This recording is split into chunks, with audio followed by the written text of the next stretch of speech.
Good evening. Tonight I will present on Ode to a Grecian Urn by John Keats and discussing how he uses imagery, allusion, and personification to illustrate his points. To begin with, he makes a reference in stanza 1 to a Sylvan historian. Sylvan means inhabitant of the forest. This imagery gives us something of history, something old, and something of nature. Next, there is an allusion in stanza 2. Heard melodies are sweet, but those unheard are sweeter. The narrator has given us an illusion in that we do not hear the music that is being played through a painting.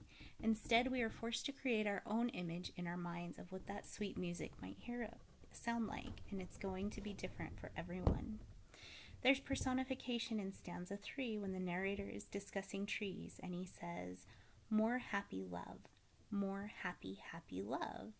Naturally, a tree, particularly one in a painting, does not have feelings. It's an inanimate object. So this is the narrator projecting his own feelings on the pictures in the urn.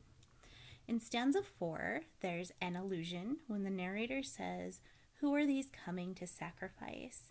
It's a reference to something old. Sacrifice is typically an indication of something polytheistic and something steeped in mythology or the belief of many gods and many traditions.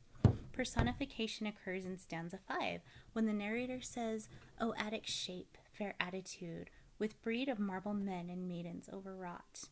The definition of overwrought is extremely or excessively agitated. Once more, these are drawings on an urn.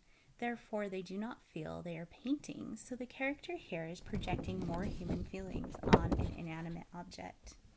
Finally, there's an allusion in stanza 5. "When old age shall this generation waste?" The narrator at this point has completely abandoned his description of the urn and is turning to inward contemplation.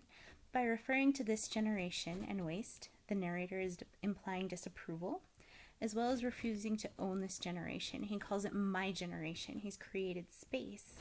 Therefore, just as the image of a person looking at a picture and projecting his image on it and projecting his ideas on it, such as the urn, he is stepping away from the generation and projecting his ideas.